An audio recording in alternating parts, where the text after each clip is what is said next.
Hi you guys, it's Amanda with Healthy House on the Block, and I'm here with another weekly video and tip on creating an indoor space that truly supports your health and wellness.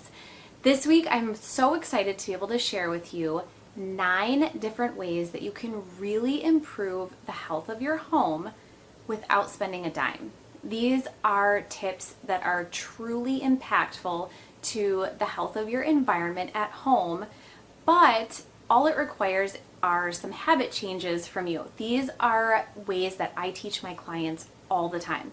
A lot of times when we do a consultation, we start with these habit changes and work our way forward, finally at the end replacing things like home materials, home furnishings, and different things throughout our home. But the basics start with changing your habits. And so I'm ecstatic to be able to share these with you in a way that I think is really tangible. They're really easy steps that you can take.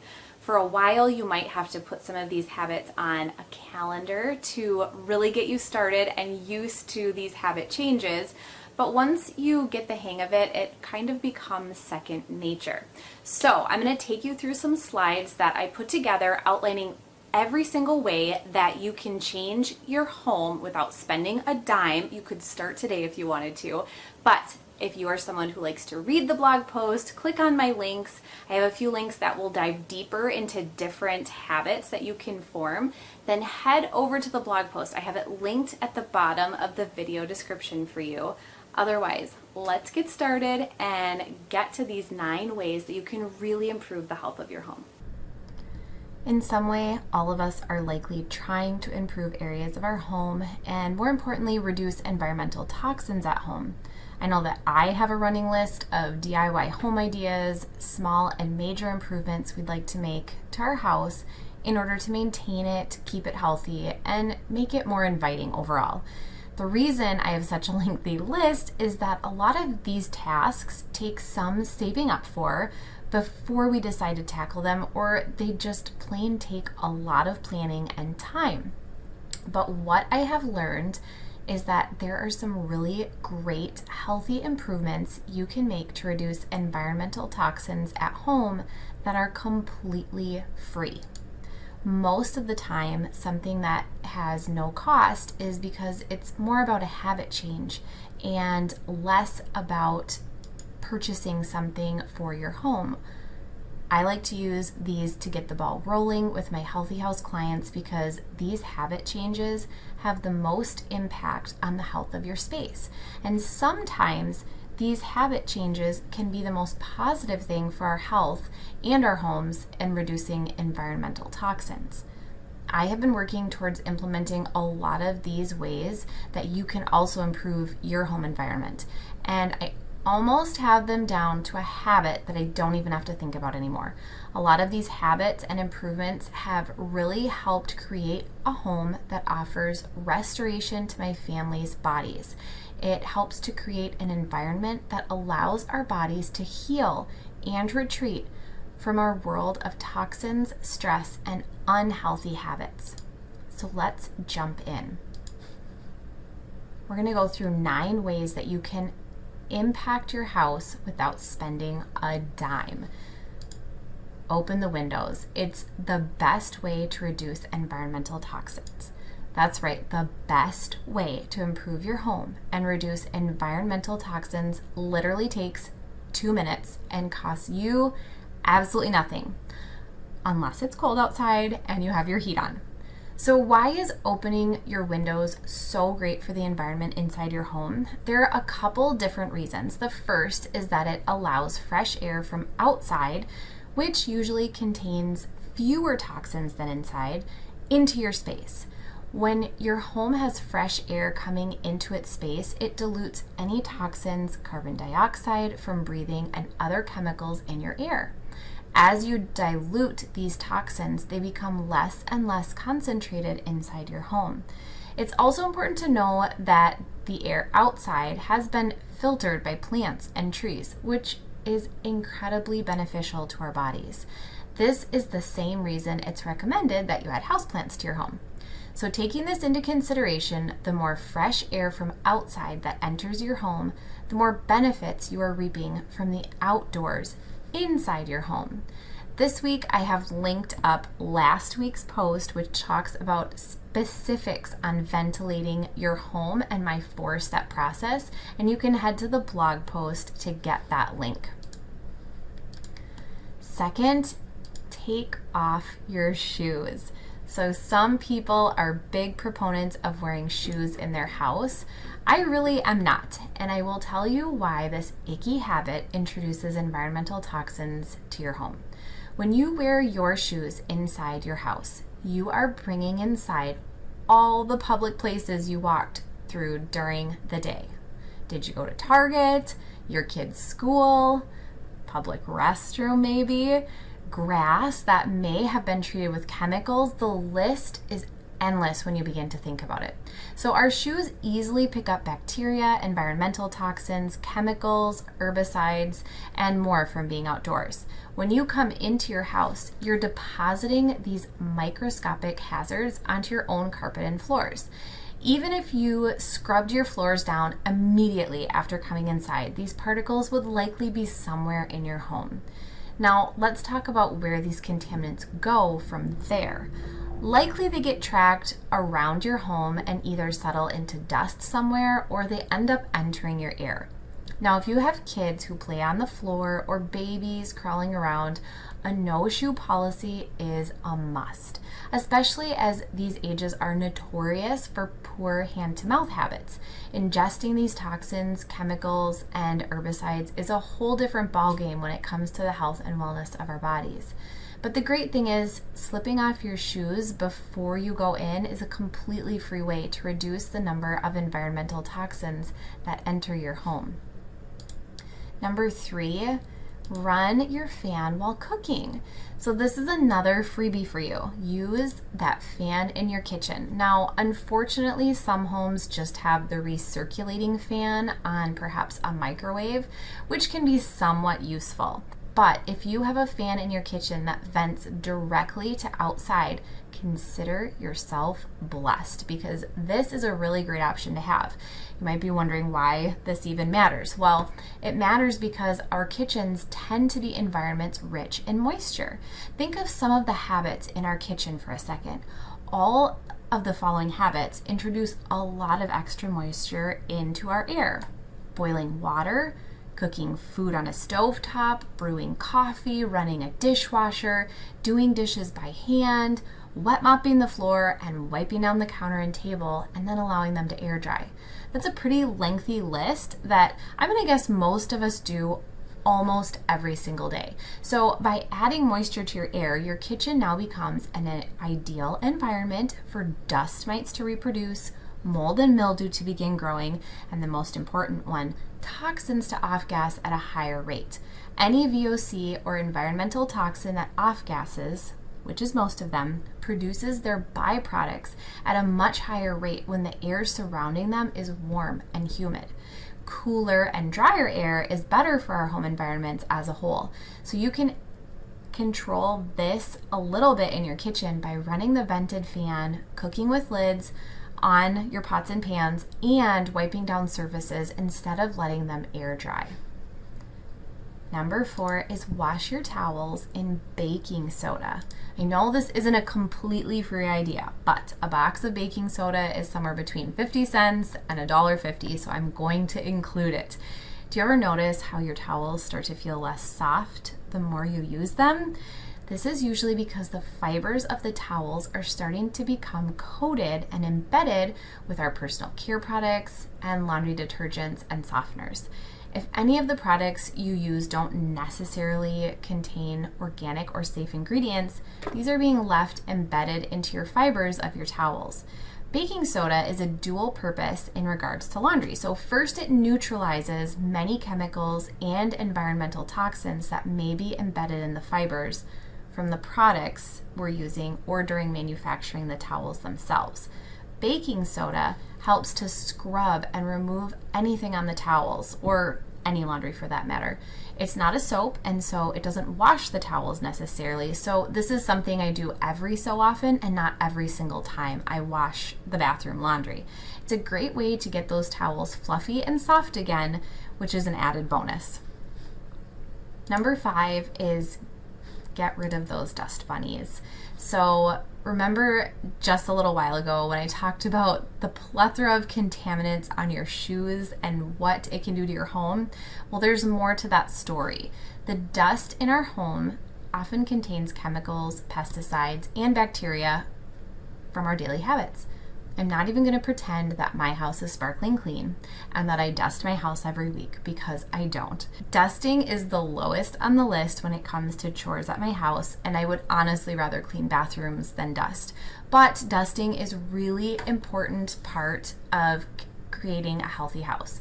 Dusting with a wet cloth will help you remove some of the toxins that have settled around your house. These toxins can range from things you've brought in on your coat, shoes, or purse to a chemical that you used to clean with. Dust particles are constantly floating through the air, and they land on surfaces, creating a layer of dust. These particles contain a range of chemicals, from our furnishings and our textiles to different chemicals in our home. And then they sit on our home surfaces waiting to be disturbed or pushed around back into the air. So by dusting and getting rid of dust on a regular basis, you can really improve the health of your home. I have linked up this week a list of how to properly remove dust from your home, and it is using everything from your vacuum to a wet dusting cloth, and it will give you ideas of places you have probably missed. Number 6 is to dispose of those chemical cleaners. So chemical cleaners, even the ones we use just once in a while, are harmful to the indoor environment of our home. Deep cleaners especially are harmful as they contain a greater amount of chemicals in them. The strong smell of these products is more than just annoying. It's the smell of a chemical solution that is oftentimes blended together in order to clean or sanitize a surface. So these problematic cleaners actually end up in your home's dust and in the air of your home, spreading environmental toxins everywhere. Overspray from chemicals also leaves it on surfaces we didn't intend for it to reach.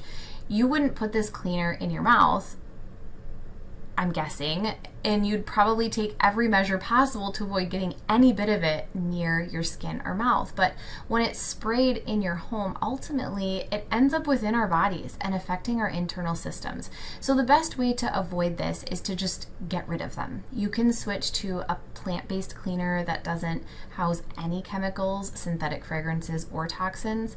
The one that I love for my home is Aspen, which I have linked in the blog for you this week. It is a concentrated cleaner, and so we use it on every surface for most applications. This is extremely cost effective and can be used on literally any surface of your home. It's been kind of a game changer for me and my family in terms of how we clean. And while I felt like I was going to be spending more on this natural cleaner at first, I can definitely brag that we spend way less than we ever have on cleaning supplies since switching to Aspen Clean. Number 7, move electronics away from your bed.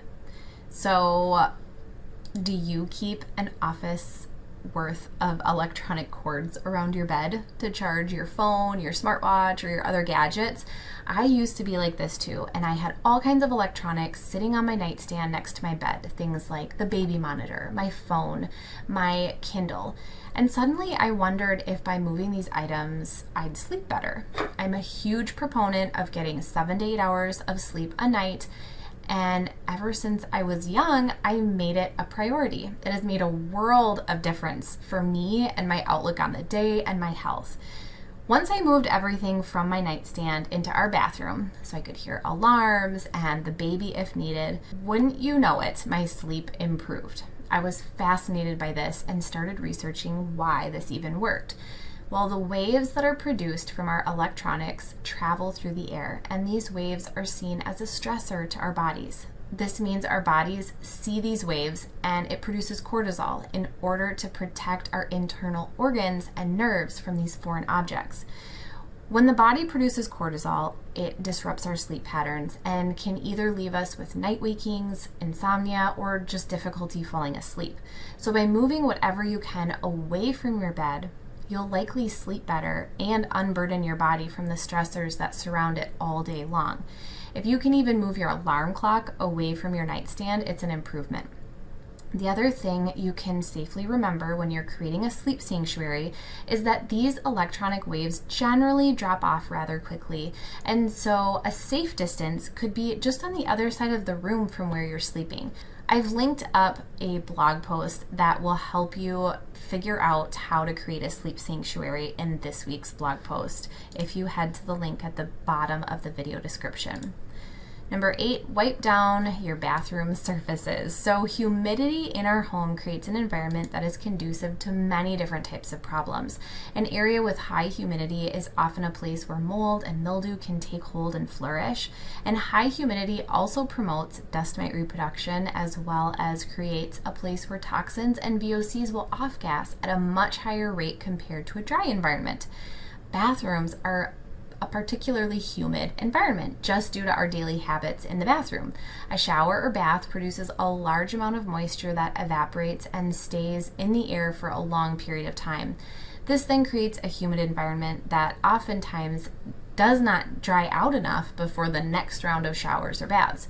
So the great news is that you can really easily dry out your bathroom with just a few simple habit changes. One of them is to wipe down your surfaces after a bath or a shower. You could simply squeegee your tubs around and or your shower door to minimize the amount of moisture left on these surfaces. You can also wipe down the floor or base of the tub to dry it up as well. Some other habits that you can implement are running a bath fan during and up to 20 minutes after a shower and hanging up your towel and rugs to dry quickly afterwards. And number 9 is a big one. Get rid of plastic food containers, plates, and cups. So maybe your house is how mine used to be. Stacks and stacks of plastic food containers. You know those reusable plastic containers you can buy in a pack? I had more of those than I knew what to do with. They cluttered my cabinets, and to be honest, I didn't even use them that much, but I kind of kept them just in case. Then one day I took the plunge and ditched most all of them. I thought I might miss them, but to be honest, I never did. So we just use our glass containers, and if we run out, a bowl with some sort of beeswrap over the top is good enough to store our leftovers. As for lunches, we use metal containers now or the glass to go containers. I already had these things, and so for me, I didn't end up spending too much at all in the end. We know that plastics, especially the soft, moldable kind, are full of environmental toxins and are toxic to our bodies and our internal systems. These plastics have been known to disrupt hormone production, and the chemicals from the plastics stay in our bodies for very long periods of time, building up over time. What's especially important to remember is that plastic that's around our food actually leaches into the food we are eating. So the more greasy the food, the more plastic toxins leach into it. When plastic is heated up, it also releases more toxins into our food. So by taking this DIY home idea of removing the use of plastic utensils, cups, plates, and containers, you can not only save money by just not purchasing them, but your kitchen will be much healthier in the end. And this week I have 5 different resources linked up for you on how to reduce plastic in your kitchen and what you should look for instead. And if you'd like links to anything that I mentioned, head over to my blog post, which is linked at the end of this video description. As always, thank you so much for hanging out with me. I truly love helping families create a healthy home environment because I know that it really supports your body, where your body will feel unburdened. It can naturally detox all of the toxins inside without becoming burdened with more in our space at home. Our home can really act as a third skin to us and protect us from the outside world and give our bodies time to heal, which is exactly what we're trying to create with a healthy home environment. So until next week, I'll be back again with another healthy house tip that really supports your health and wellness.